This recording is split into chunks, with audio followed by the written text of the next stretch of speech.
all for coming. We prefer not to use the microphone. Can you hear me okay in the back? No?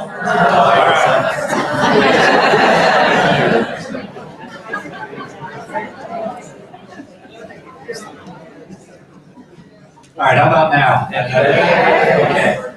Thank you all for coming here tonight. My name is David Morantz. I'm a Mainstream Coalition board member, and I'm an attorney here in town representing plaintiffs in wrongful death and personal injury cases.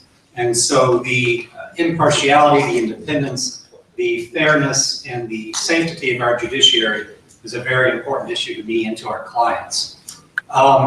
Before I was an attorney, though, I was a newspaper reporter. And to be a newspaper reporter, I went to journalism school, and I went to the William Allen White School of Journalism at KU. And I've always been interested in what William Allen White said 100 years ago about our state. It still rings true today. And many of you are probably familiar with the quote of his where he said that when anything is going to happen in this country, it happens first in Kansas. And what he said before and after that are even more pertinent to what we're going to discuss tonight. First, he described Kansas as the low barometer of the nation. And he listed several things that happened here first, some good, some bad, prohibition, abolition, populism, and even after his death, that's continued on with desegregation and harebrained fiscal experiments. Again, some good, some bad. What then he said next, though, is important. He said these things come popping out of Kansas like bats out of hell.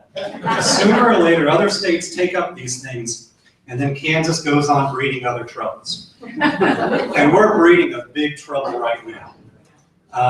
We'll hear about tonight a very dangerous plan and attack on our courts. The forces behind this are people who don't think that we should have three co-equal branches of government. They would prefer a split trunk and a twig. And this has been going on for several years now, and particularly since Governor Brownback and his allies took control, it's been happening. Since that time, since 2012, there have been more than 50 legislative attempts to intimidate and influence our court system here in Kansas. These have involved threats to judicial funding, limiting the Supreme Court's jurisdiction, changes to the way that we select our Supreme Court judges and lower court judges, lowering the mandatory retirement ages for judges, increasing the amount of voters that are required to retain a justice or a judge on the bench. And in the coming months, you're going to see a very slick, well-coordinated, and well-funded campaign to non-retain or to kick off at least 4 Supreme Court justices. And that effort is going to cast a pall down ballot on other judges, from our Court of Appeals judges to our judges here in Olathe. So what we're talking about tonight is an issue not only that's important for Kansas, but if this is successful in Kansas, this is going to be mirrored across the country and other states. So again, unfortunately, we're at the forefront of what's going on in the country. Now, you wouldn't be here tonight if you weren't already tuned into this issue and didn't care about the issue. Tonight, we'd like you to listen closely, arm yourselves with the facts and the arguments that we're going to hear about tonight, and talk about these issues with your friends and neighbors.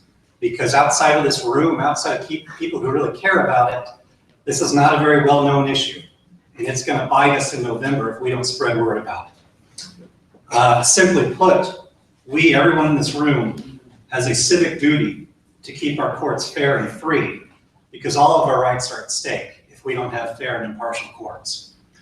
Tonight's panelists and moderators have been on the forefront of some of these issues and have seen these issues bubble up and have fought back these attacks. First are our panelists, Ryan Wright. Ryan leads the Kansas Values Institute and Kansans for Fair Courts. These groups bring together policy and opinion leaders from across the state to advocate and to educate on issues such as fair courts, school finance, adequate roads, and responsible tax policies. Ryan has served as a legislative director for the former Speaker of the House in Kansas. He served as a special assistant for the Kansas State Treasurer, and he was the press secretary for then Congressman Jerry Moran. Please welcome Ryan Wright.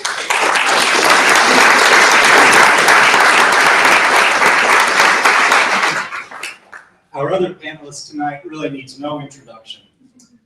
He is a man who would not have signed a bill that threatened to defund the entire Kansas judiciary if a single judge didn't go by the whims of the legislature. He is a man who would not have attempted to influence the Senate, or the chair of the Senate Judiciary Committee, to get that chair to change the judicial selection process so that we would have judges on the bench who would vote the way our governor wants. And he is a man who would not have intentionally picked a fight with our Supreme Court and put the very existence of our public schools at issue in order to use that battle as a political issue to advocate for the removal of Supreme Court justices. More important, as a lawmaker, he was on the forefront of fighting these battles when they were bubbling up and in protecting the independence and the merit selection system for our Supreme Court justices. He is now a practicing attorney in Lawrence and knows full well the importance of having fair and impartial courts. Please welcome Paul Davis.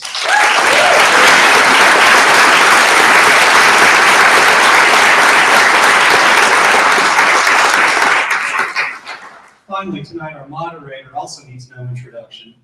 He is the current general counsel for the Blue Valley School District. He is a former recipient of the Mainstream Coalition Stand Up, Speak Out Award. He has served as president of the Johnson County Bar Association and the Kansas Bar Association, as well as serving on the Kansas Judicial Council. He served as a longtime state senator and was president of the Senate from 2002 through 2013, when the genesis of the battles that we're fighting today really began and took root. Please welcome our moderator, Senator John Vratil.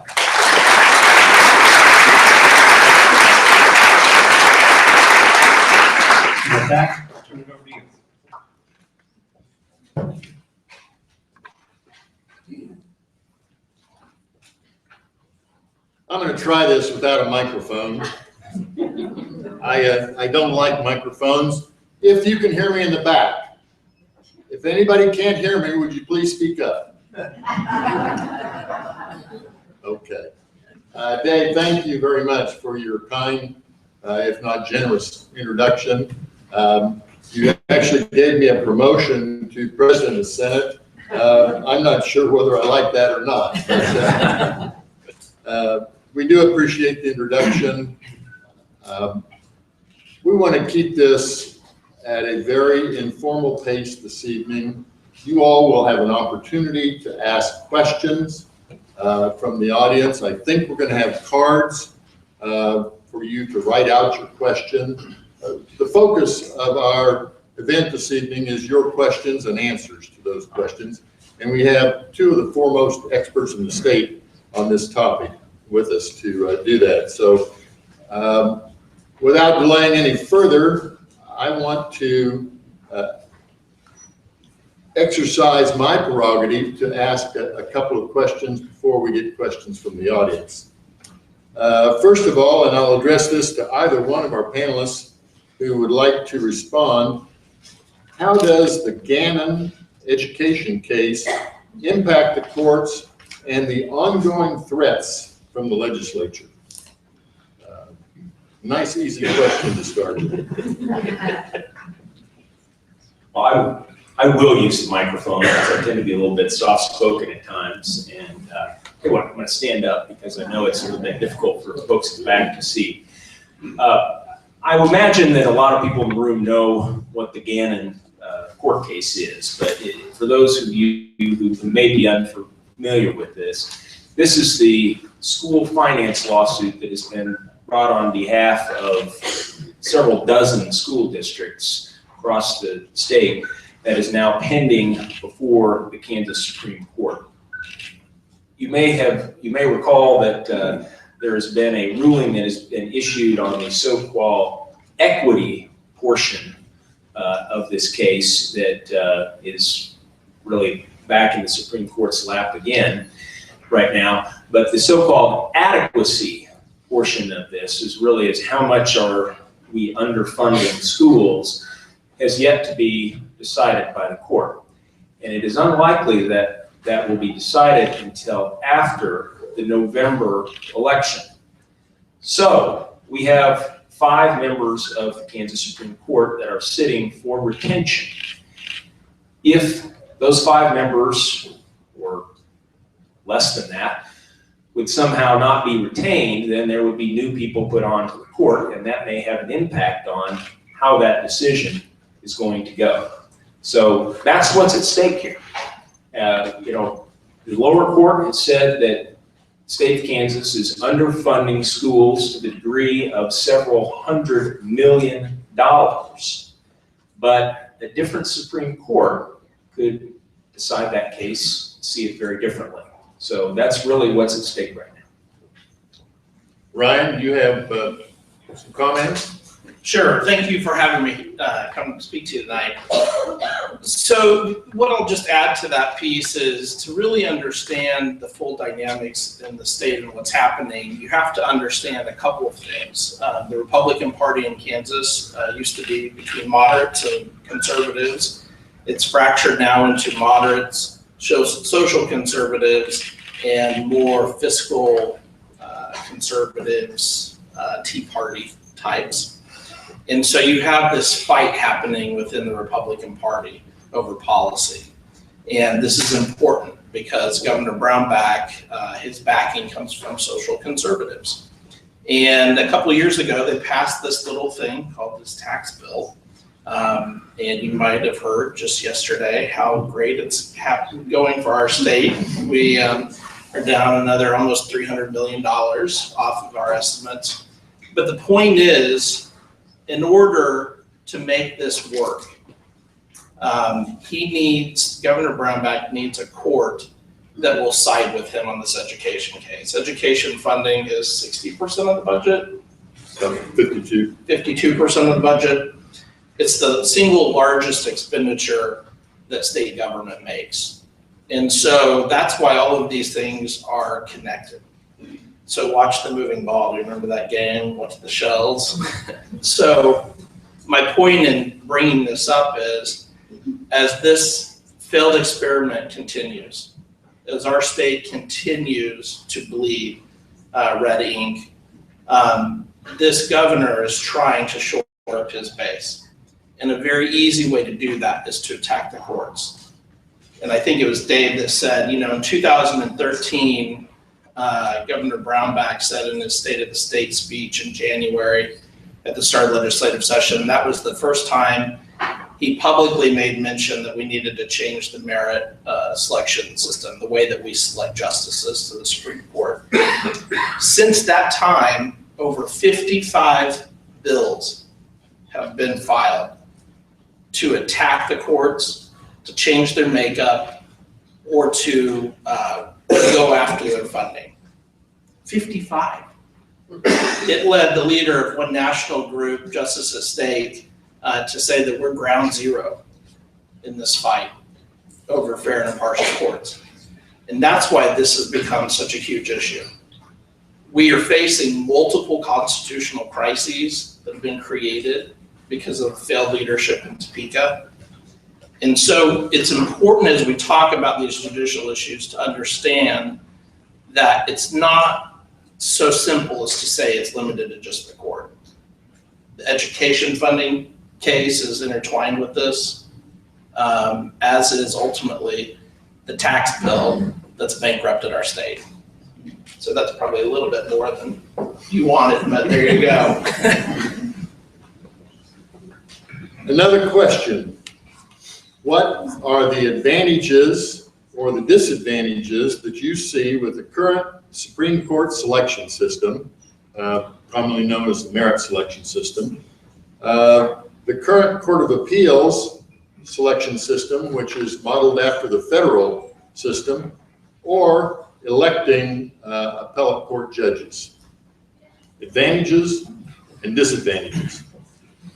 This is a really good question. And I hope that people will take the time to try to understand a little bit about how it is that we choose judges in Kansas. And let me just backtrack a little bit on that. We have really 3 levels of courts in Kansas. We have district courts, we have a Court of Appeals, and then we have the state Supreme Court. Each judicial district in Kansas has the ability to decide on its own how it is that they want to choose their judges. And there are two systems. You can use the merit selection system. I'll talk a little bit more about that in a second. Or you can elect your judges. Here in Johnson County, you all decided to use the merit selection system. And it's about half and half if you look across the state. Wyandotte County, you go to the north, they elect their judges. Sedgwick County, Wichita, they elect their judges as well. For years and years, we have had the merit selection system for both the Court of Appeals and for the state Supreme Court. Unfortunately, the Court of Appeals selection system is not a part of our state's constitution, so it could be changed by a change in state statute. The majority of votes in the legislature and the governor signs the bill, and that's what happened several years ago. And so the Court of Appeals didn't go to an election model, but it went to what many refer to as the federal model. So, and let me talk about the federal model and the merit selection model. The merit selection model, it has a committee of people, and there are lawyers on the committee and there are non-lawyers on the committee, and they screen all of the applicants, and then they forward 3 names to the governor, and the governor decides among those 3 names. Now I'm going to tell you, I'm a lawyer as well, and when ever there is a judicial vacancy, I pay very careful attention to who are the people who have applied for that. I'm afraid to say oftentimes I look at that list and I'm somewhat terrified because there are a lot of people that I don't ever want to see in a black robe. But what that process does, more importantly than anything else, is it weeds out the unqualified applicants. That's really what it does. And if you talk to the people who have ever been part of that process, they will tell you they don't sit around asking applicants questions about issues. You know, what do you think about abortion? Or how are you going to rule on school funding or gay rights or something? They don't talk about those things. They talk about their qualifications and their ability to do the job, have a good judicial temperament. I think that system has worked very, very well. And that's the system that we currently use for our Supreme Court. And if you look back at virtually all the people, all those names that have ever been submitted to the governor almost always has had 3 good choices. And I think if you talk to previous governors, and I know Governor Graves has talked about this, and Governor Sebelius has talked about this, those were really difficult decisions for them because they were looking at 3 people, all of which would have made a very good Supreme Court justice. Now, let me talk about the Court of Appeals for just a second. The change that was made in the Court of Appeals process did away with the nominating commission, and it now allows the governor to simply choose whoever he or she wants for that position. And right now, Governor Brownback has not even allowed the list of applicants to be made public. In his first selection, he selected his own chief counsel, his own lawyer, to serve on the Court of Appeals. And then the second selection, he selected somebody who I don't believe has really ever practiced law. He's been a judicial law clerk. So it really allows the governor to go out and select anybody out there. I don't think that's a good process at all.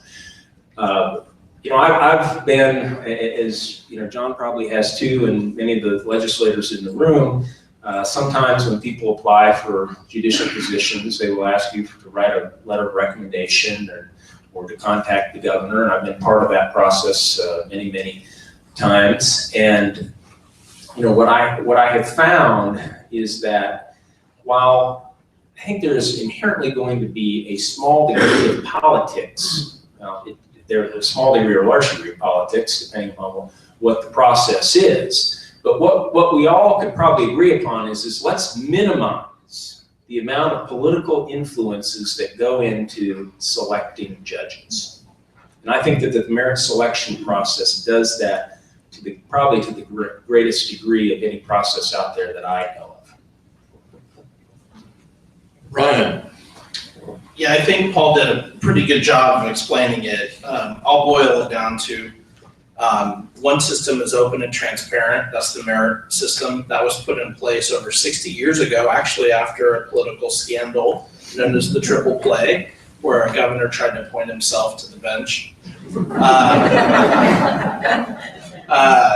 And the reason why the Court of Appeals was never included in that was because it wasn't created until I think 1977. And so the system worked so well that at the time the legislature never thought that they need to codify it into the Constitution like they have merit selection. And so that's where we're at. So the merit system is really open. You know who's applied. You can sit in on the hearings. The 9-member commission, 5 attorneys, 4 non-attorneys. Everything's public. They go into an executive session when they talk about financial details and other things of the applicants. But there's a check and balance within that entire process. In fact, merit selection is considered the gold standard for courts across the country. I can't give you the exact number, but it's over 30 different states, I think, is the last number I saw, have some version of merit selection. So the federal model that is referred to, this isn't even exactly the federal model. So we don't even know who applies to that. So it's very simple. You either think courts should be open and transparent in that process, should be accountable to the voters, or it should be left in the hands of the politicians. And, 60 years ago, they set us on a pretty solid course, and I think it served our state well.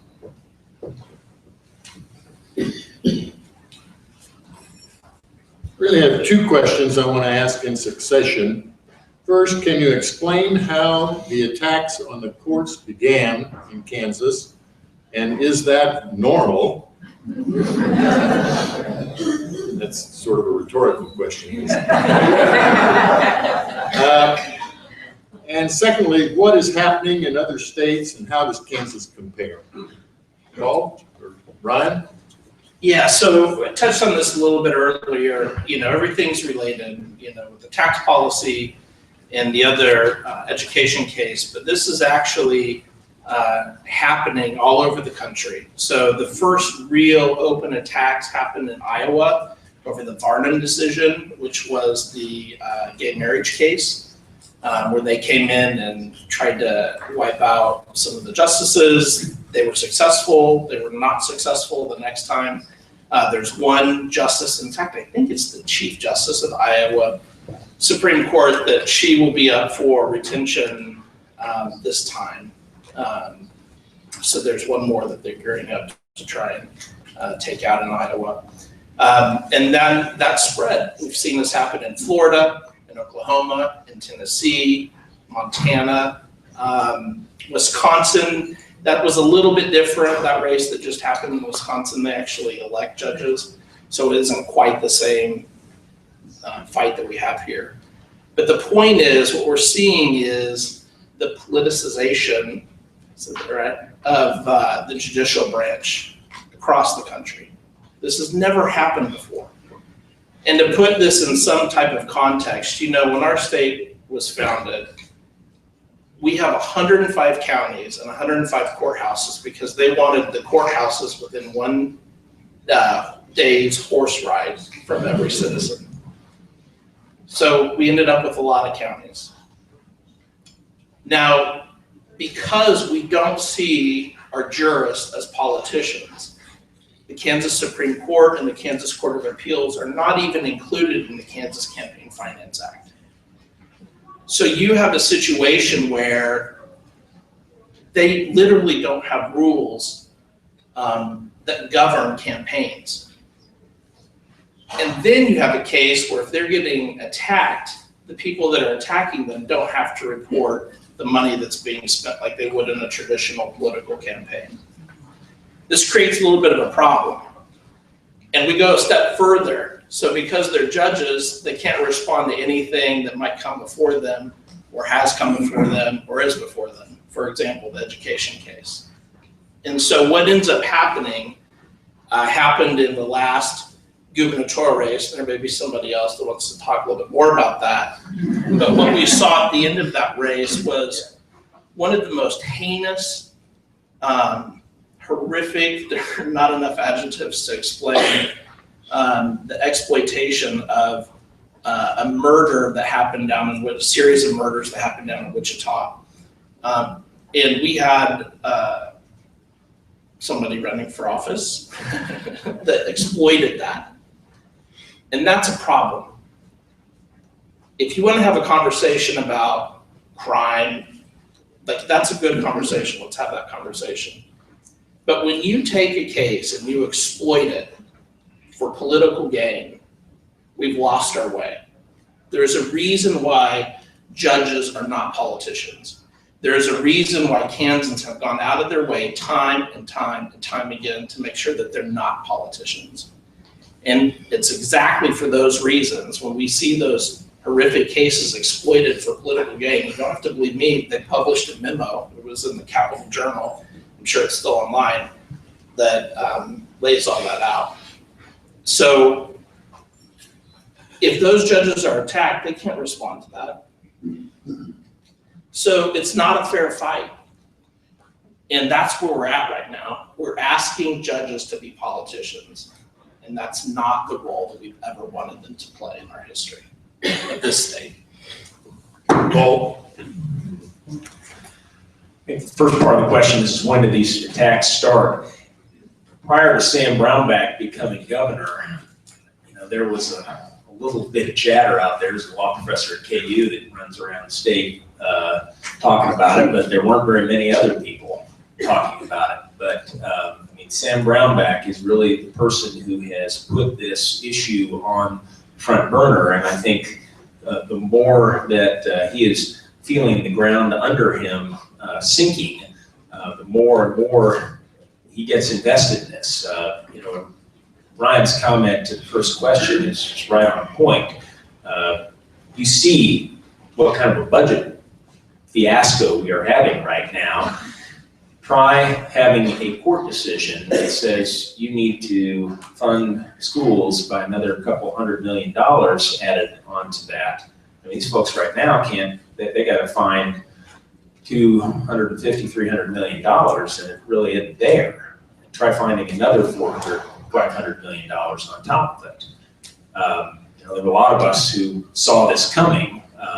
We've been through that special session before, and we knew what was coming down the pike, but Sam Brownback really looked the other way, and attacking the court, changing of the makeup of the court is a very, very key part of his agenda. I think the second part of the question dealt with what's happening in other states, and I think if you look at what is happening in some states, Ryan talked a little bit about Iowa, you can see what exactly we do not want to have in Kansas. The system of electing Supreme Court justices is a horrible, horrible system. You see thousands, millions of dollars, all usually coming from people who have some issue before the court or have some investment in the court, spending that money trying to get people elected. What you end up with is you end up with a lot of politicians who are serving in court positions who don't make very good judges, and many of them aren't terribly well qualified to be judges, but they're also beholden to the people who put them there. And you can bet that if they don't rule in favor of whether it's the trial lawyers or whether it's the insurance industry, the pharmaceutical industry, they're not going to be back. John Grisham wrote many of you read John Grisham's books probably, but I think it's The Appeal, talking about what goes on in Mississippi, and it's very, very accurate of truly what happens in these judicial elections, and that is absolutely a place that we do not want to go in Kansas.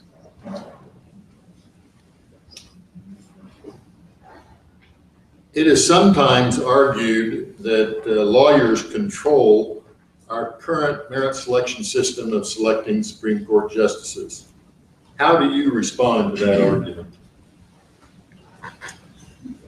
This is really the primary argument that you hear from Sam Brownback and you hear from others that espouse that we should change the system. That's about all that they can say about what's wrong with the system. And if you, once again, talk with the people who have been part of these nominating committees, they will tell you that the lawyers don't run this thing. And if anybody thinks that all the lawyers are on the same page, I mean, believe me, the lawyers fight with each other, and they got all kinds of different interests out there. I mean, there is no such thing as a pro-lawyer judge out there. And so, I mean, this is just really, you know, one of those red herrings out there that they're throwing out to try to say, oh, well, goodness, I mean, the lawyers are really running the court. That's just not, that's not the case. Interestingly enough, I had a conversation with one of the lawyer members of the Supreme Court Nominating Commission about the last Supreme Court appointment. Now, the governor gets to nominate the non-lawyer members of the Supreme Court Nominating Commission.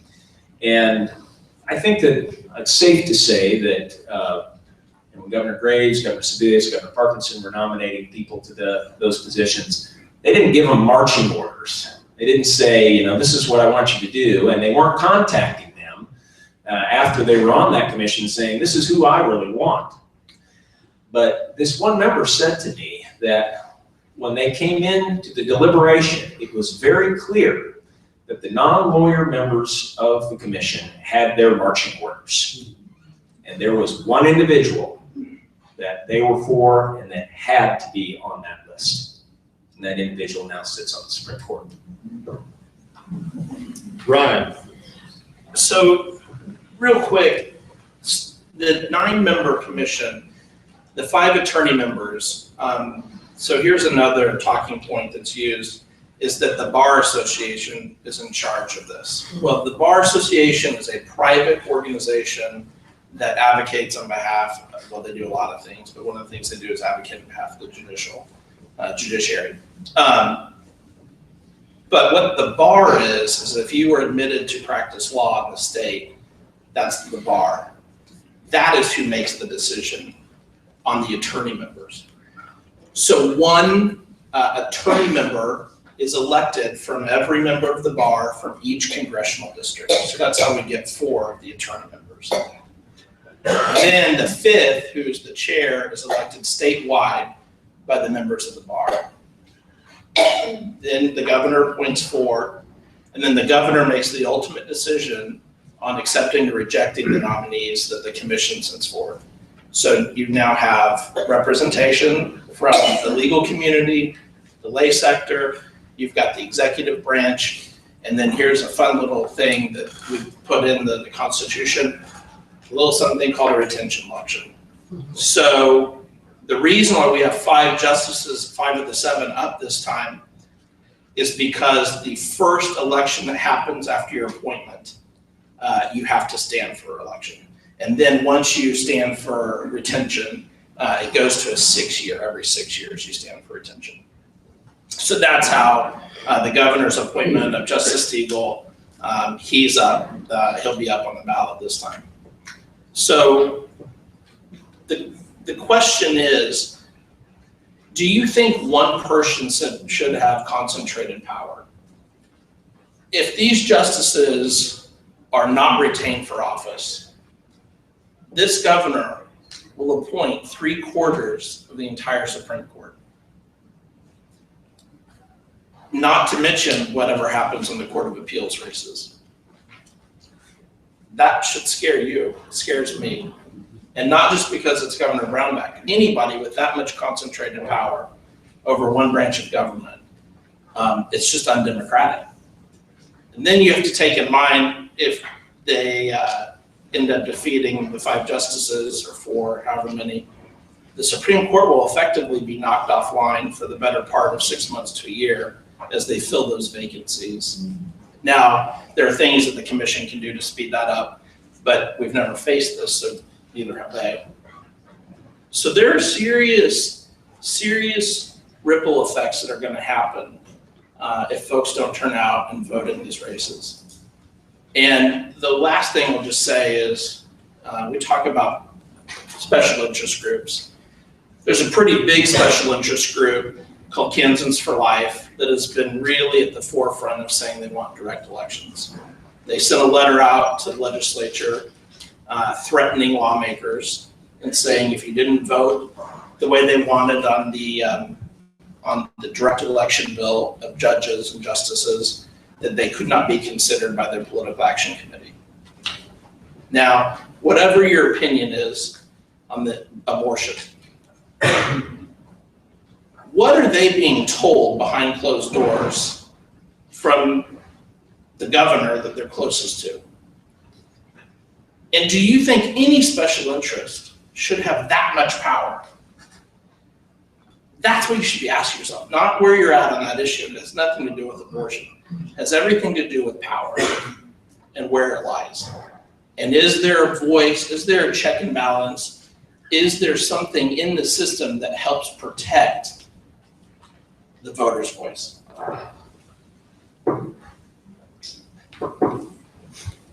I'm now going to turn to the questions from the audience, and this first question was obviously asked by somebody who likes to get right to the bottom line. The question is, will the schools close on June the 30th? Paul? You know, I'm not sure I have a good answer for that. I think it's very difficult to tell. There are probably legislators in this room that know more about the so-called equity bill that was passed that's now going to be analyzed by the Supreme Court, and whether or not that is going to pass constitutional muster or not.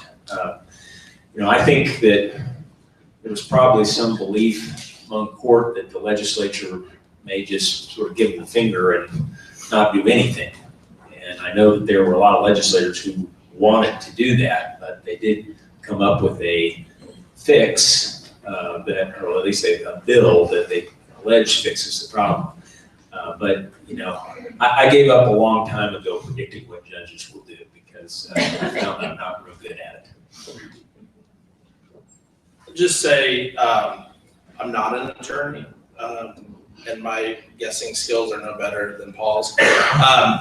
But the one thing that this bill that was passed on a Thursday did not exist on the Tuesday of that week. So if the legislature put that much time and thought into crafting this particular piece of legislation, it's not looking real good, in my lay opinion, on what the courts will do.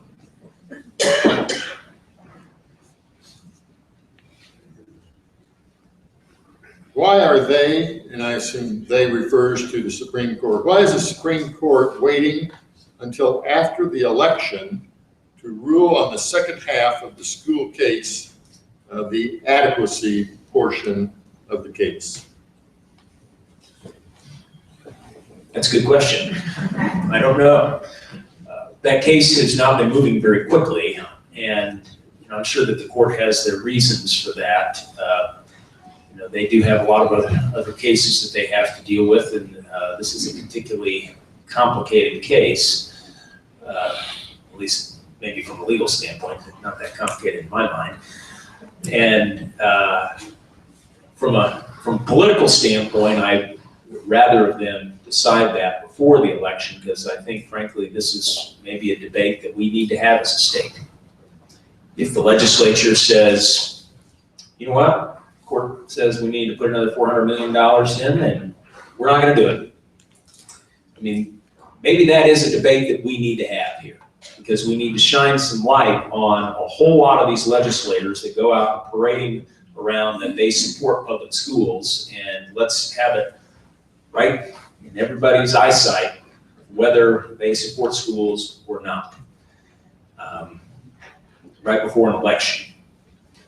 But unfortunately, I don't think that that's going to happen. And once again, I would just reiterate that if we have a different Supreme Court, it's going to very much impact how that ruling is going to be decided.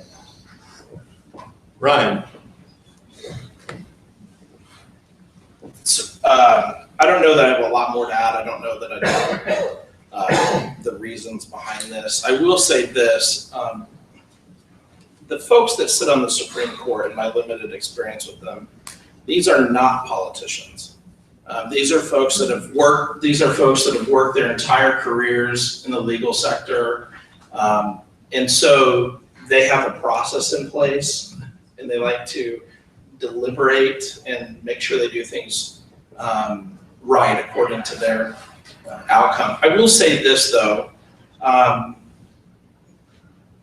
So if these were truly activist judges, they would turn around and mandate things and we would be off to the races, right? They would say, here's the magic dollar figure. But that's not what they can do. So their job is to stand up for the Constitution. And by extension, our children who are covered in the Constitution. And so they are bound by what the legislature does.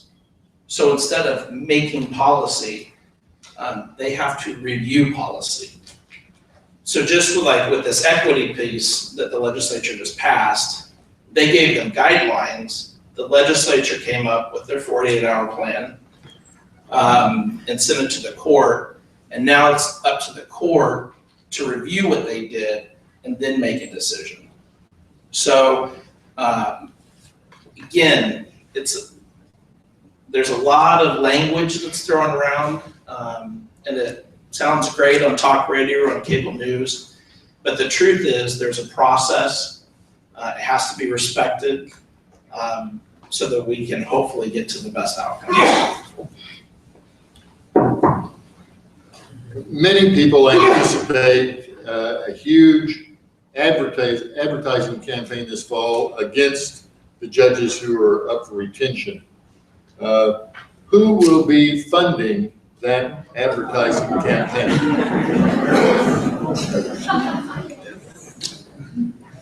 Great question. Well, we know Kansans for Life have made this their #1 priority. And we know that the governor recently attended, I think, a $15,000 a head shooting fundraiser down in southeast Kansas. So I'm also don't have a crystal ball, but you can start to connect the dots pretty quickly. The truth is, though, on the serious note, we don't know because the Supreme Court and the Court of Appeals are not covered under the Campaign Finance Act. So we don't know what kind of money will be spent. You could spend $1 billion in that race, and we would never know. There's no type of disclosure requirements. So it's a real problem. I'll add just a little different angle on that, and it's pertinent to what's happening right now with the budget. You saw the revenue projections yesterday. You saw the potential solutions or alternatives that the governor offered. One of those alternatives is not closing the business entity loophole that exists in our tax code as a result of the Brownback tax plan. And I was having a conversation with somebody this morning and they were saying, well, why won't they look at that? Well, it's because people who benefit from that own Sam Brownback. They own him. If there is a court ruling that requires $300, $400, $500 million, where's the legislature going to go if they decided to actually solve the problem? Well, they might have to return back to that loophole. So there's some people who got a big stake in this. They're benefiting from it enormously. And I would bet they're probably going to be paying for a lot of those ads.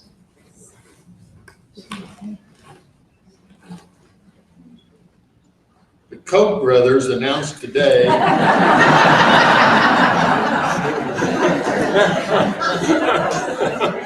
some people who like to get to the bottom line.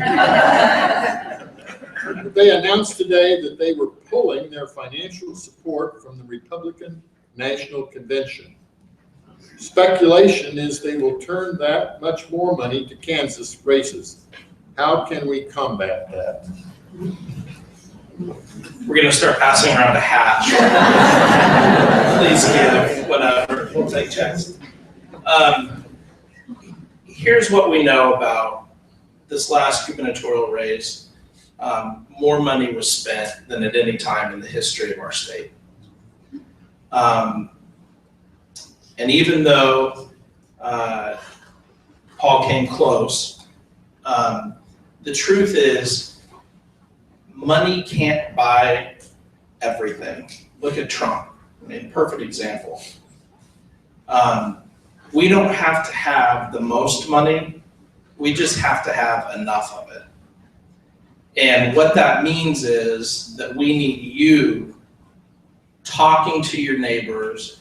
You're the opinion leaders. You are what is going to do this and make it happen. And groups like Mainstream, League Women Voters, and Game On, and all the group. I'm going to leave someone else. I'm going to stop talking about them. But it's really important that you use your power in your hand. Tweet, Facebook, have a phone call, because that's what's really critical.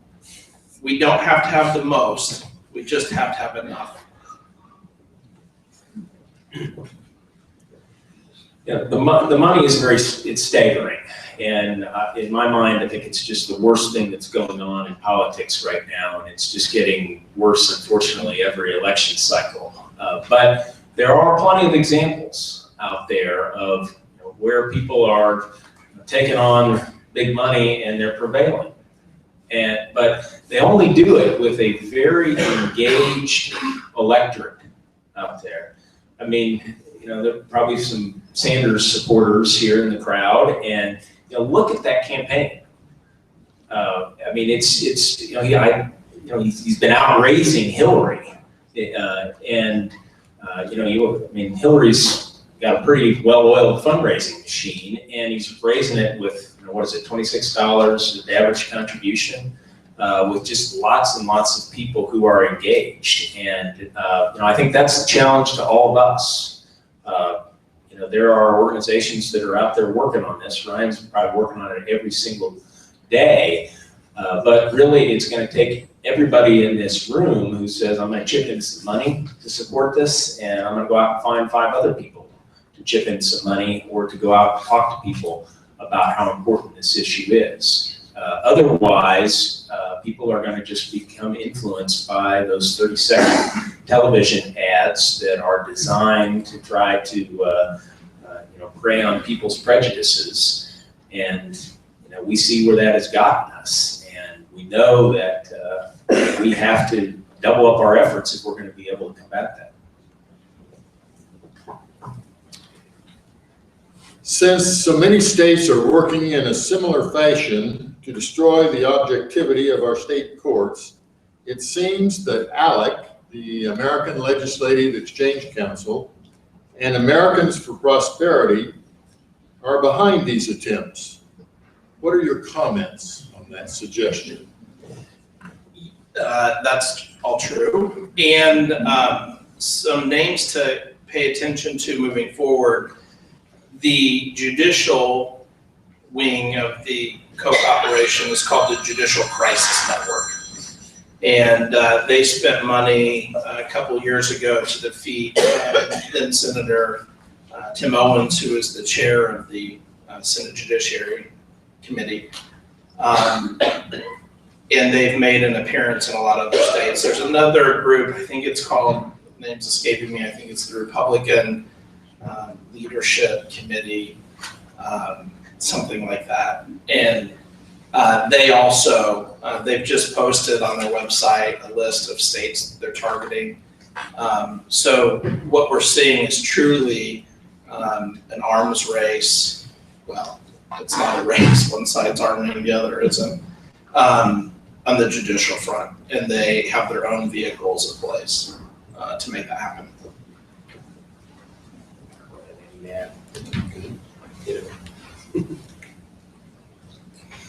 To Turning to another approach, why are state and county bar associations not actively involved in fighting this issue?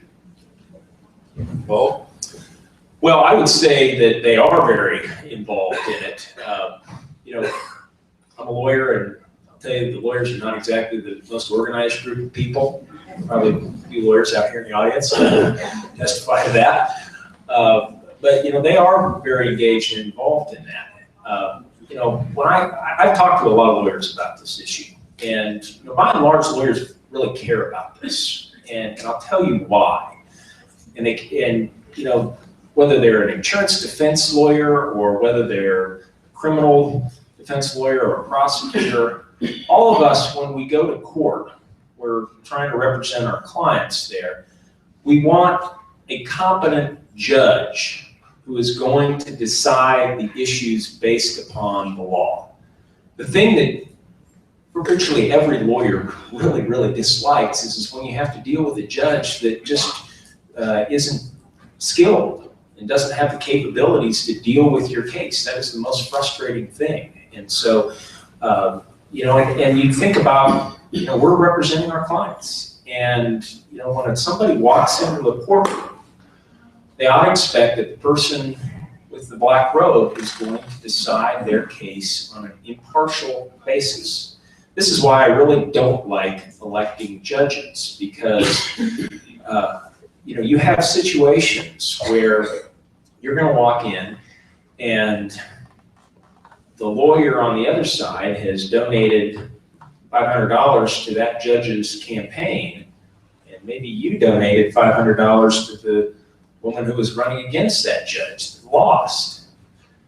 Well, you'd like to think that the judge is going to decide that on an impartial basis, and some may, but it's only human nature for us to kind of factor that in the back of your head. And, you know, you're trying to, I mean, that person that walks into that court system who maybe has never been in a courtroom before is expecting to get justice done. And this is why I think the election of judges is just a terrible, terrible process, and you know, for just so many different reasons. Ron? So I'll cut the attorneys a little bit of slack. I think they have been slow to this fight, but to be fair, they've never really faced it before. So in some counties, they elect district court judges, so they've been involved in that aspect of things. But if you're in a county, and there are a number of counties that don't do direct election to district court, then they don't ever get involved in judicial races. So this is something new. I will also say that in the past, when groups like the Kansas Bar Association or other representatives, Kansas Association of Justice, go in to negotiate with the governor, they've always had an honest broker on the other side.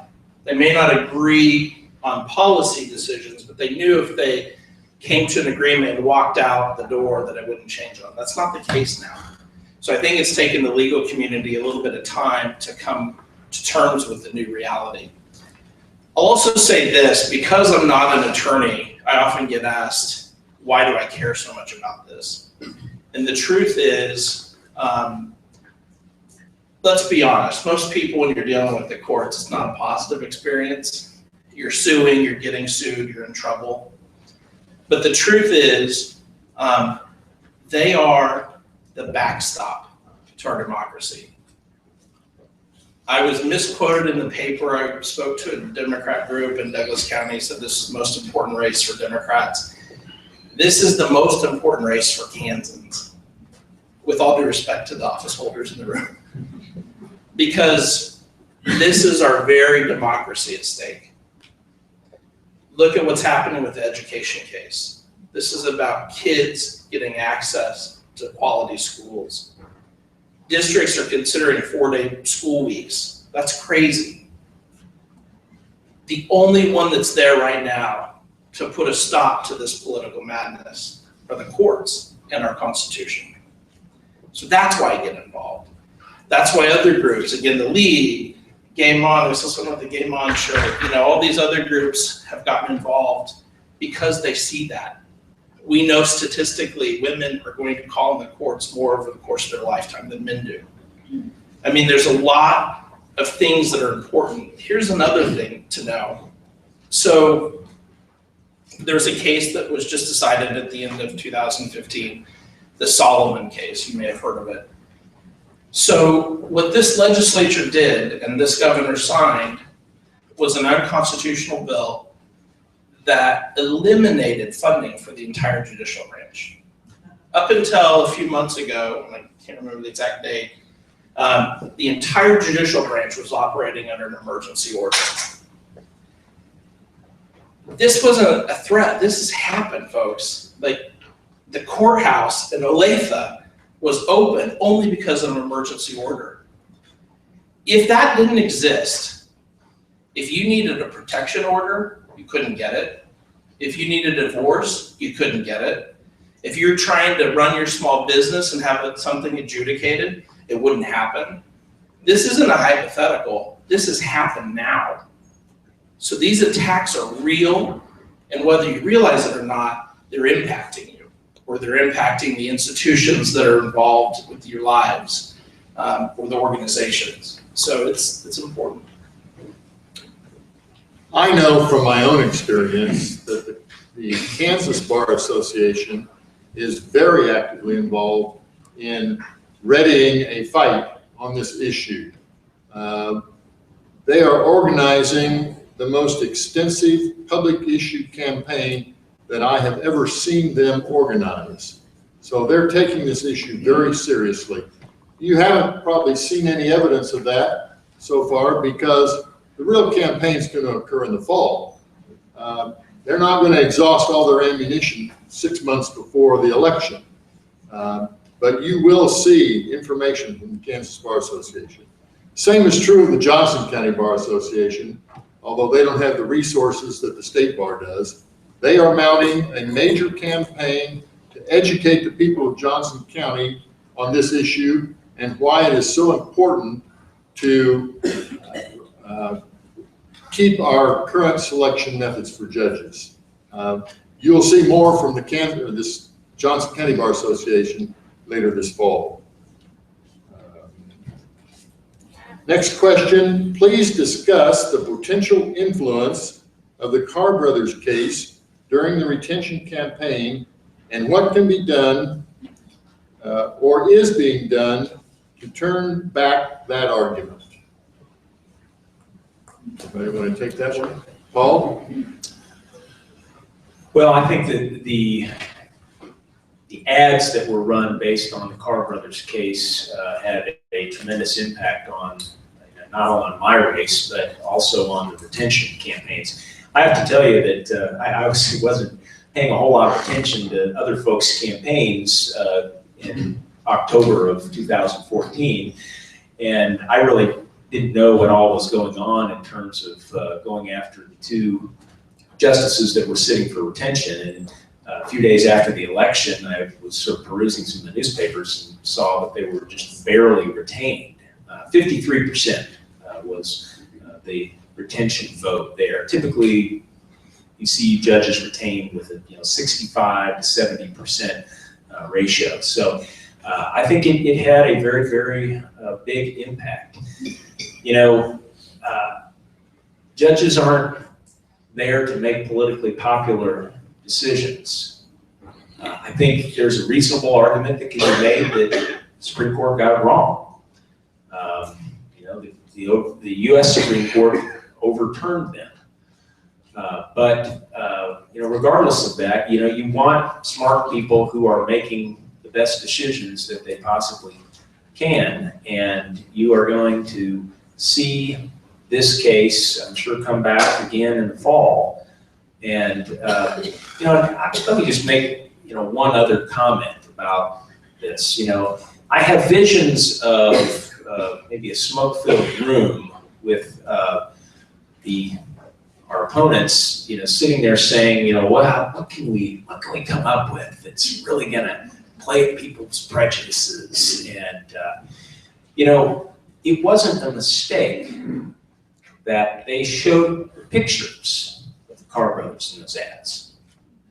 because they're African Americans. Same time, we're running lots of ads about our African American president. And oh, by the way, Paul Davis supports him. I mean, this is blatant race baiting. That's what it's really about. I took great offense to this. And I'll tell you I'll digress to a quick story. I mean, I think you teed up the Carr Brothers issue. And, I was sitting in a hotel in Wichita, Kansas, the morning that the first Carr Brothers ad started. I was having breakfast, and it was the day of the final debate, the campaign. And I was sitting down there and I saw that ad as I was eating breakfast. And I immediately just had an angry reaction to it. I mean, this was a horrible, horrible tragedy. Horrible people. And for Sam Brownback to decide that he is just going to politicize this issue, I mean, something that traumatized the Wichita community. It's been awful for those families. It's going to bring it right back up and put it on everybody's TV screen. And frankly, it offended me personally because I knew one of the victims of the Carr Brothers murders. And that day of the debate, that's the moment I had in the campaign, was I got the last word of that debate, and I called Sam Brownback out on it.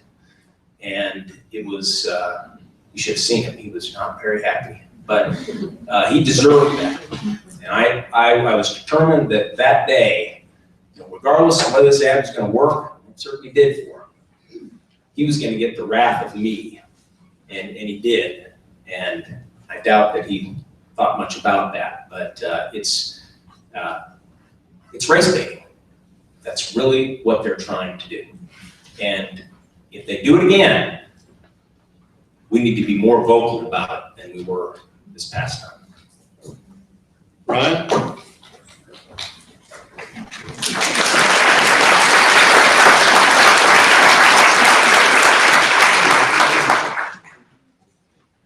You know, you hit the nail on the head. In political parlance, it's called dog whistle politics. And it's no mistake that the last official ad from the campaign that aired was an African-American woman looking head on into the camera, talking about how he got her off welfare to work. Now, African-Americans make up, I think, 6% or 7%, that number may not be exactly right, population in Kansas, and yet over half, almost half of our kids are on free and reduced lunch. She is not the picture of poverty in Kansas. So when you have a situation like the horrible Carr Brother ads, and then you throw in the other policy ad, use that term loosely, you start to connect those dots pretty quickly for folks. You know, one of the key things that we can do is to educate ourselves on that case and the facts. The truth is, a lot of the common terms are that they're out, the Supreme Court set them free. Not true. They're still on death row. They're going to die.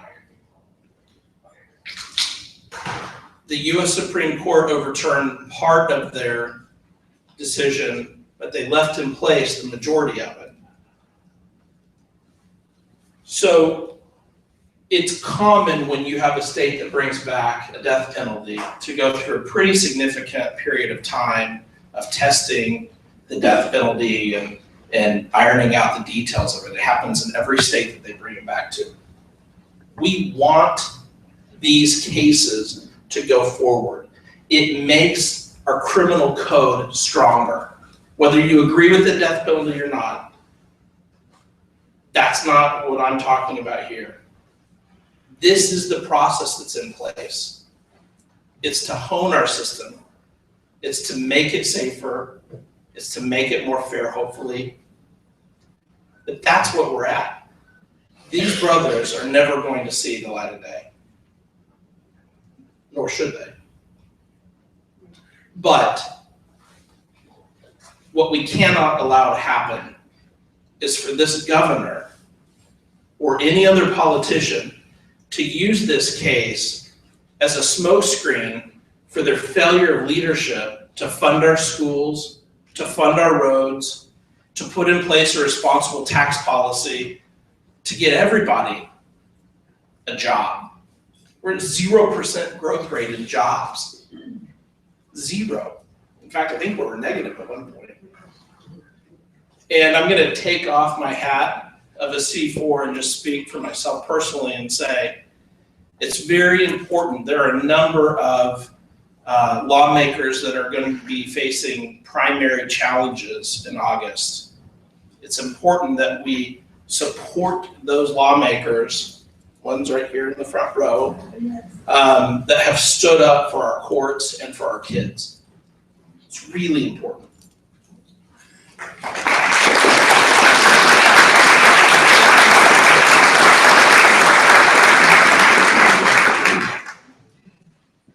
How can we make this very important issue of judicial selection clear to the average man on the street so that they won't be swayed by big money campaigns to discredit our judges? What can we do? A couple of suggestions. You know, it's easy to get into kind of the civics lesson about separation of powers, checks and balances. I actually wrote down some wonderful quotes from Jefferson and Adams and Madison here. But that connects with some folks, but it doesn't with a lot of others. I think there are 3 primary arguments that you can use out there that I hope will resonate with people. First of which, we don't want politicians as judges. That has been effectively utilized in past campaigns where they've tried to change a judicial selection system, and it's been successful. Second, the issue of education. Critically important in this county and all across the state. Once again, an issue, and funding for our schools is on the plate of the Kansas Supreme Court right now. If you look at the state constitution, it provides an affirmative mandate upon the legislature to fund schools. I hear these legislators and others out there who are saying, well, the court's trying to tell the legislature what to do. They're trying to legislate. That's not the case here. What they're trying to do is uphold the Constitution, which the legislature has an affirmative responsibility. And if the court doesn't police that, who does? So all those people out there who've got kids in public schools need to know that if you do not vote to retain the judges that are on the ballot, you are putting the funding of your child's public school at jeopardy. And we can't do that. Lastly, a bit on the political side here, Sam Brownback is the most unpopular governor in the entire country. His last job approval rating, it's done a lot to earn that. His last job approval rating was somewhere around 18%, and I have a feeling that it is probably continuing to sink. If we don't retain those judges, we are going to allow Sam Brownback to appoint 5 Supreme Court justices. This will be the Brownback Court. I don't think people want a Brownback Supreme Court. So I would reiterate that over and over and over. Ryan. So another way to think of this is baseball, right? You go to a baseball game and you cheer hard for your team and they may win or lose, but you walk away from the game knowing that it was a fair game. Well, maybe not if you lose, but because the umpire called it that way. What this governor and his allies in the legislature are trying to do is to change the rules of the game halfway through. It's a fundamental issue of fairness. It's a fundamental issue of access to our courts and providing a backstop for our democracy.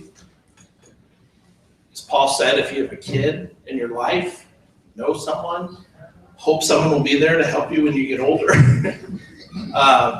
This matters. And it's very simple. Finish the ballot.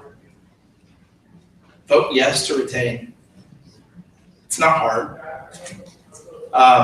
But we've got to keep sharing the secret, right? Start getting it out there. Make sure folks know. But this is about maintaining our system of government. It's that simple. We have no more backstops left. What do you think about judges running for office and soliciting lawyers for money for their campaigns? This is beyond political influence. It's a terrible, terrible thing. The current system actually does not allow judges to directly solicit, but you appoint your friend who goes out and solicits money on your behalf. But I think most judges are probably aware of who's contributed to their campaigns. I will never and have never made a contribution to a judge's campaign. I'm just absolutely opposed to it, and it's a good thing that I don't practice in Sedgwick County or in Wyandotte County, because I probably wouldn't be terribly well liked by the judges there. But I just refuse to do it. I think it is absolutely wrong. When I walk into that courtroom with my client, I want to know that I have a fair judge who is not making a decision based upon who gave to their campaign and who didn't. And we have legislative elections, we have executive branch elections where people are well aware of who contributed to their campaigns, and they have to go out and solicit money. I don't like it, and I doubt any of the other people who are running for office right now like it very much, but it's part of the system. But one of the reasons that we set up the judiciary the way that we did, why the founding fathers did that, is because they said we've got to have a branch of government that is a check on that is independent of those kinds of influences. And I think Madison and Jefferson and Adams would probably, if they could be here today, would just say, what has happened? What has happened with what we set up? They wouldn't be very happy at all. Ryan? So I don't have a whole lot to add to that. I'll just say this. Look at what's happening at the federal level with President Obama's pick for the Supreme Court. This is the model that we're looking to put in place in the state. New Jersey has a similar model, a truly closer to a federal model. And they have a Republican governor, and he can't get his nominees through the system there because he's got a Democrat legislature. So it goes both ways. So we have a choice. I know that the news is scary. I know that we've covered some not great things tonight, but we still have a choice, right? We can't compete with the Coke money, but we all have phones. We all have friends in our phones. You're hooked up with organizations like Mainstream and others to get involved. So let's do this. It's not that tough. Finish the ballot. Vote yes. But retain justices. And I just want to say one other thing, and this is not going to be popular in this room. I was one of Justice Stegall when he went through the Court of Appeals, one of its harshest critics, because there was a closed system. We didn't know who was in the room making those decisions. I was very critical of that. But the truth is, Justice Stegall came through the merit system to get his place on the Supreme Court. And if I care about the merit system, which I do, that means I'm going to vote to retain all 5. Because the system worked, right? Governor Brownback eventually got his pick of who he wanted. We can argue the merits, we can argue all that, but the system itself worked. And so I know that's going to be hard for some of you, but the truth is, if we are going to put our money where our mouth is, so to speak, when it comes to this issue, then we've got to vote to retain all 5. Bottom line on this question is judges are prohibited by their code of ethics from soliciting campaign contributions from attorneys or anybody else. That's the bottom line. Where is the best place to learn about the qualifications of judges who are up for retention and or challenging for a seat? There's a great group that's been formed. Janice is the Judicial Review Commission. Yes. Yeah. And they do a survey of all attorneys and a whole bunch of folks, and they actually give grades to the judges and justices. Anybody that's come before their court, good, bad, or indifferent, it's all in these surveys. This coalition of folks are coming back together this year, and they're going to work on the survey. They're going to put it online, and that website is escaping me right now. And me too, I'm sorry. Well, JudgeReview.com. Thank you, KansasJudgeReview.com. There will be a survey up there, and Brandy and the rest of the crew will help point you to that at the right time. But you can judge for yourself what their own peers are saying about them. So. I'm glad you asked this question. It lets me tell another story here. Setting up that commission was something that I was very involved with.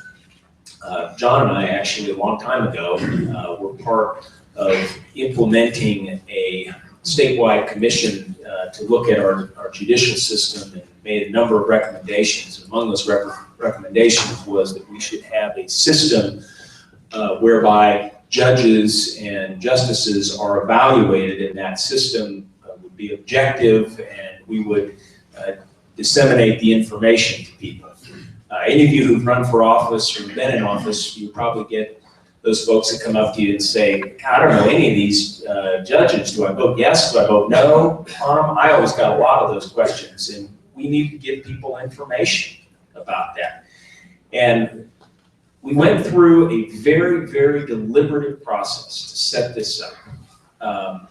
They interview litigants, court services officers, all kinds of people who come into contact with that judge. And then they put that information together and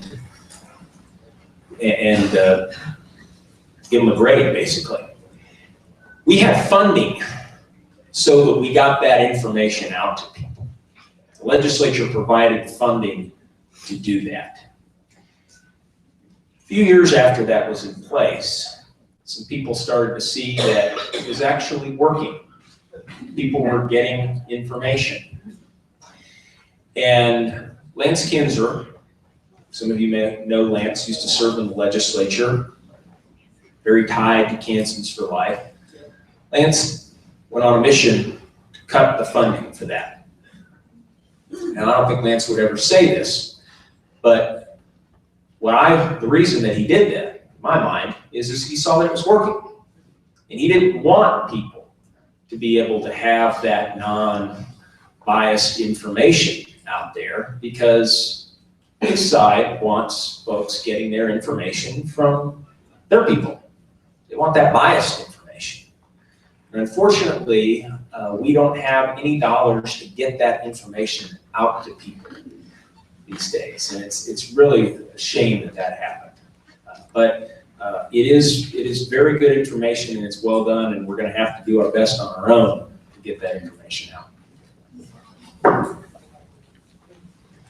I guess I'd also be really bad if I didn't say go to Kansans for faircourts.org.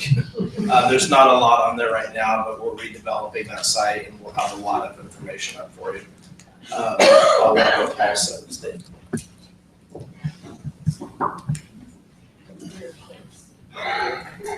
This will be the last question. In reference to attacks on the makeup of our state courts, is this unique to Brownback, or is this a systematic strategy from ALEC?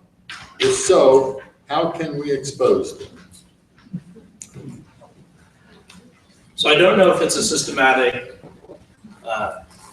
effort on Alec's behalf. I will say this, Paul just said it, right? In the testimony that was given to eliminate that commission, they said to judge the evaluation commission that not enough judges were kicked off and been recommended for removal. Well, that was never the point of that system, right? The point of that was to report the facts. I have to look, as I look back now, of course, hindsight's 20/20, and think this was part of a coordinated effort. You get rid of the governing body that does, reviews these folks, and then you can start going after the individuals directly. So I definitely think this is part of a coordinated effort. It's no strange thing that they got rid of. I think it was in 2012 is when they eliminated the commission. Brownback attacked the courts and called for the changing of merit in 13. And then there were 55 bills that were filed attacking the courts. One of them successfully defunded the entire judicial branch. I think what makes this different, why Kansas is ground zero, is the sheer volume and ferocity and frequency of the attacks that are happening on the courts. I think, it's not unusual to have the legislature and executive branches fighting with the third. That's kind of the beauty of our system. It's messy. But the sheer volume of attacks that are happening on the courts. And to my knowledge, there's never been a case of two branches of government defunding an entire third branch of government. That's uniquely ours. I might answer this question in just a little different way. Yes, I think this is absolutely by design by Sam Brownback and the people who support him. And what's behind it is a desire for absolute power, absolute control of all branches of government. We must win all the time. We can never lose. When I gave my last incoming speech as the House Minority Leader, one of the messages I wanted to try to get across to a lot of people on the other side of the aisle is that nobody here ever should win all the time. As a Democrat legislature, I certainly didn't win very often. But that's the way that the system works. Our founding fathers designed this system because they didn't want anybody to have too much power. I mean, think about why we got away from the king. The king had all the power. We didn't want any more of that. Madison said in the Federalist Papers, the accumulation of all powers, legislative, executive, and judiciary, in the same hands, whether of one, a few, of many, and whether hereditary, self-appointed, or elective, may justly be pronounced the very definition of tyranny. That is what Sam Brownback and his friends are trying to bring to us. As Ryan said, this is the backstop. They will have full control of government. Look what they've done with two branches. I mean, they've done enough damage that we're going to see it for years and years to come. If they get a third branch of government, it's going to get worse and worse and worse. And that's why I'm going to agree with you, Ryan. I think this is the most important election of 2016.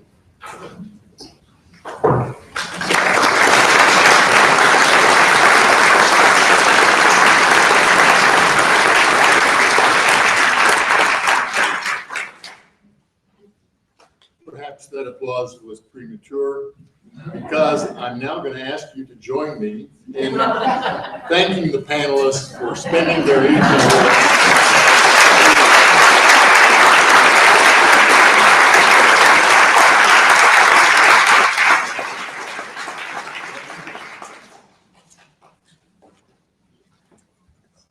Good evening. Are we good? I'm Brady Fisher. I'm the Executive Director of Mainstream Coalition. And thank you, wonderful panel. Thank you to all of you for being here tonight. I was talking with a former reporter from the Star in the back of Outage Breath, and he's commented several times on the crowd here tonight. And he said, this makes me hopeful about the upcoming election. And I thought, well, I feel hopeful too. But not because there's 160 people in the room, I counted, but because we have 160 people that can go out and spread the word. And I thought the panel did such a great job of giving us the talking points and the tools to be able to go out and really counter the attacks that we're going to see this summer. So just a couple quick housekeeping before you go. Thank you to the panel. Thank you to the program committee, Janice McMillan, the chair of the committee. Thank you to our board members. If the board could just stand up in the program committee so we can recognize you that have been putting together this work. We have one more forum planned for this session.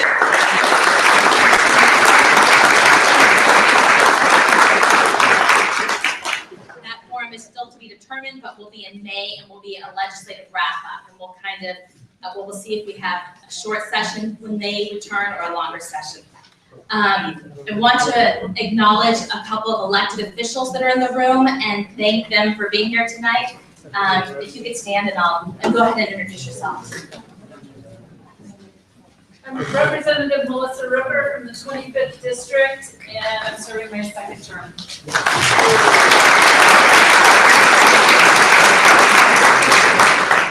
I'm Representative Linda Gallagher from District 23, which includes parts of Shawnee, Lenexa, and Overland Park, and I'm completing my first term.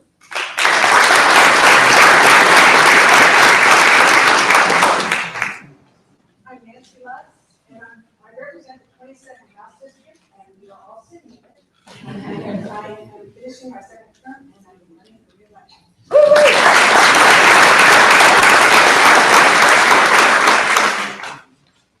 So in addition to having such excellent representatives, I think they're all three running for re-election. I have hope because there are so many strong candidates this early in the game that are already running for re-election. And while I would agree that this election on the judges and retaining them is the most important, changing the face of our legislature and making sure that those that support an independent judiciary, a separation of powers, strong public schools, good government are there to represent us is as important. So I want to introduce those candidates in the room. If you could stand up or introduce yourself and what district you're running in.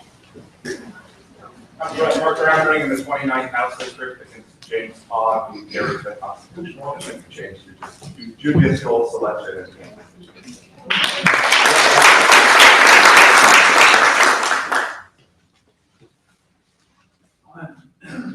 Excuse me. My name's Skip Fannin. I'm running for Senate in District 11. My opponent is Jeff Melcher. My number one issue is funding public education in the state of Kansas.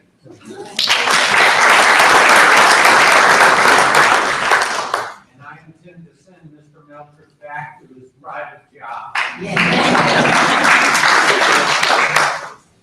I'm John Stewell. I'm a three-term sitting Overland Park City Councilman, fed up with what's going on in Topeka. And I'm also running against a fellow named Jeff Melcher in the primary. It's in District 11.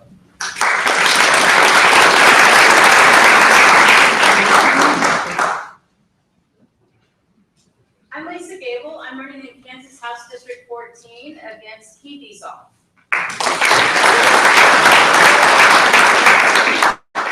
am Diamond Sykes, and I'm running for Senate District 21, who are sitting in Senate District 21 right now, and I'm running against Senator Greg Smith.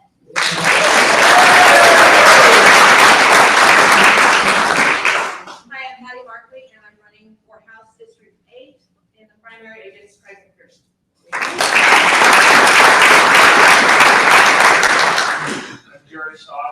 running for the Kansas Senate, District 7 in Northeast Johnson County. I'm a former teacher, former NEA Shawnee Mission president. I'm very definitely for public education.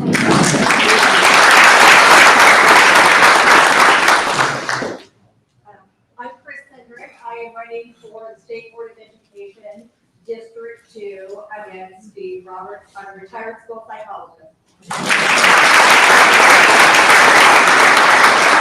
I'm Vicki Hyatt. I'm running in Senate District 10 against a woman named Mary Pilcher.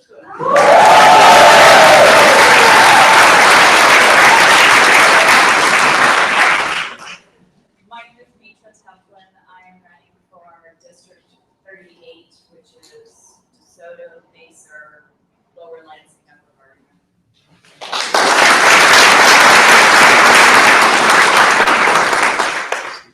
So on your chair, and if you didn't get one on your chair, I think they're being passed out, are small pieces of paper, white pieces of paper. So the cards were for your questions. This is for your commitment for how you're going to be involved leading up to the November election. So through the primary and into November.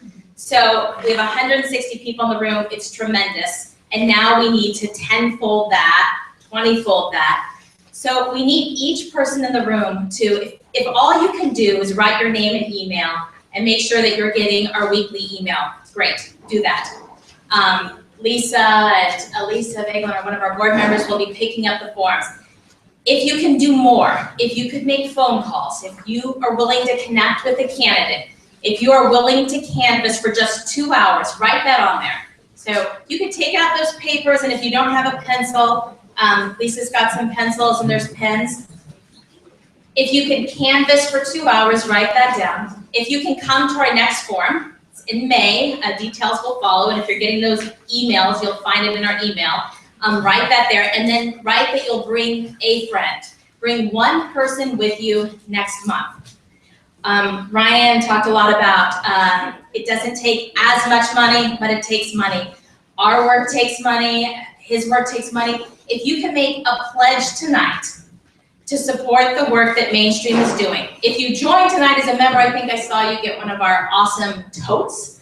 I think there's bumper stickers up there too. If you can join, if you're not already a member, it's $35 to join, $55 for a household. If you can do more, I invite you to do more. So phone banking, canvassing, contributions, coming in May and bringing somebody with you, signing up to get our weekly newsletter.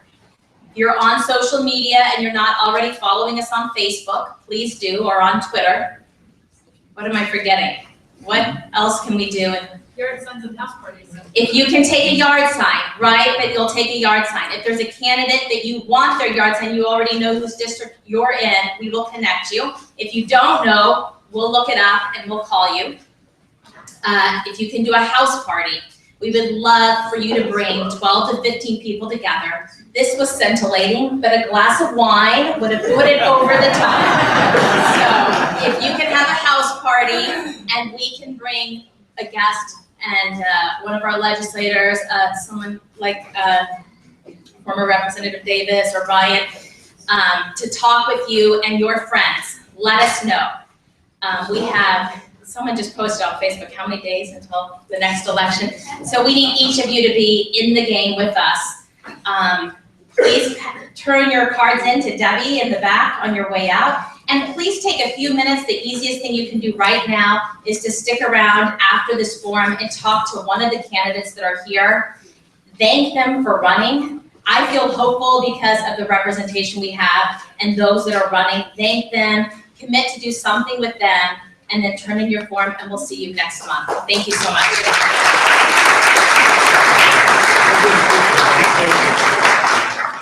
Good job. Good job. Thank you so much.